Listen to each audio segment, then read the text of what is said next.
வேலி ஓரம் மரப்பயிர் போட்டு விட்டுருங்க. வேலி ஓரம் கம்ப்ளீட்டா மகோக்கனி. ஆமா, அல்லது ஆப்பிரிக்கன் தேக்கு. இந்த வர நடுவுலயும் போடலாமா சார்? நடுவுல நீங்க மரப்பயிர்களை போடக்கூடாது. வேலி எங்குபே, மகோக்கனி, ஆப்பிரிக்கன் தேக்கு, தேக்கு, கருங்காலி, மலைவேம்பு, குமிழ் தேக்கு இல்லாத மரமே இருக்கக்கூடாது.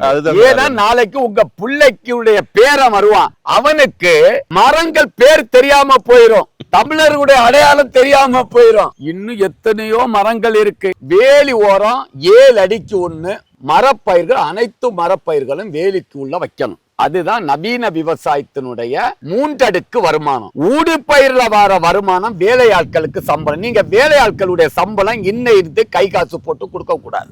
இது மேண்டேட்டரி. விவசாயம் செய்தால் லாபம் கிடைக்காது என்பது தப்பு.